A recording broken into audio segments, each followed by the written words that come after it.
गुर्जर आरक्षण संघर्ष समिति की एक बैठक जयपुर में हुई, जिसकी अध्यक्षता संघर्ष समिति के अध्यक्ष विजय बैंसला ने की। बैठक में आरक्षण के मुद्दे पर सरकार से अब तक हुए समझौतों के क्रियान्वयन की समीक्षा की गई। खास तौर पर इस बात पर चिंता जताई गई कि आरक्षण आंदोलन के मुकदमों का अभी तक निस्तारण नहीं किया गया है। आरक्षण को नवी अनुसूची में शामिल कराने की मांग भी पुरजोर ढंग से उठाई गई और भी कई मुद्दों पर विस्तार से चर्चा हुई। अध्यक्ष विजय बैंसला ने मीडिया को बताया कि जल्दी ही एक प्रतिनिधिमंडल मुख्यमंत्री से मिलेगा और बैठक में आए सभी मुद्दों के निस्तारण की पुरजोर ढंग से मांग की जाएगी। इस मौके पर कई गुर्जर समाज के नेताओं ने अपने सुझाव दिए और अपनी बात विस्तार से रखी। आप भी विजय बैंसला को सुनिए। क्या कुछ बहुत बार आप लोगों की बातचीत हो चुकी है?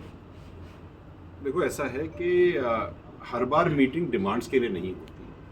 गुर्जर आरक्षण संघर्ष समिति एक संगठन है राजस्थान के एमबीसी समाज के लोग, और आज जो मीटिंग रखी गई है ये काफ़ी दिनों से मीटिंग रखी नहीं गई थी और दो चार चीज़ें सामने भी आ रही थी, तो उन सब चीज़ों को लेकर के है। जो मोटी बातें जो सामने हैं, वो सबसे पहली बात है कि जो हमारे जो पुराने जो समझौते हुए थे उनका क्रियान्वयन की समीक्षा होगी। इसके साथ साथ हमारे जो केसेस अटके पड़े उसकी समीक्षा होगी। मेरी 4-5 दिन पहले भी डायरेक्टर प्रोसिक्यूशन से मीटिंग हुई थी और उस सिलसिले में यहाँ पर भी मीटिंग होगी। एक बड़ी चीज़ ये है कि रोस्टर प्रणाली जो लगती है राजस्थान में, उस हिसाब से जो आरक्षण जो दिया जाता है, आरक्षण तो मिलता है राजस्थान के लेवल पे, लेकिन उसका एग्जीक्यूशन स्टेट के डिस्ट्रिक्ट्स में हो जाता है।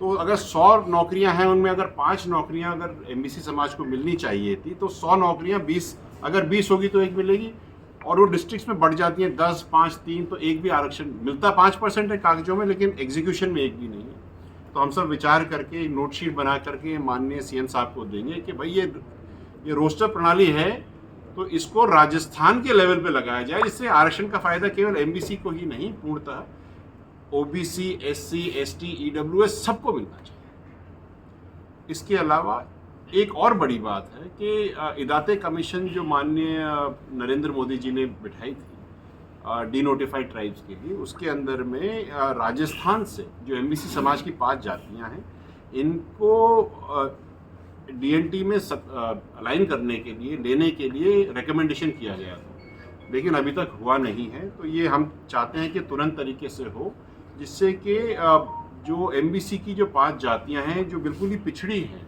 इनको सीड वाली जो स्कीम्स हैं, scheme for economic empowerment of denotified tribes, जो कि ये प्रधानमंत्री जी की स्कीम है, उसका फ़ायदा इनको मिले, ये आगे बढ़े। जो मेरे पास इन्फॉर्मेशन आई थी इधर उधर से, वो ये कह रही थी कि अक्टूबर के महीने में डीएनटी को बहुत सारे घर भी दिए जाएंगे। तो अगर ये काम अगर अक्टूबर से पहले नहीं हुआ, 2 अक्टूबर से पहले, तो फिर हमारे तो घर से वंचित हो जाएंगे। तो बहुत सारी चीज़ें ये भी है। और देवनारायण योजना जैसे आपने सुनाई था, उसकी समीक्षा की बात चल रही है। काफ़ी जो फीडबैक ग्राउंड से आ रही है वो ज़्यादा एंथुजियास्टिक नहीं है, तो उसके ऊपर भी बात होगी।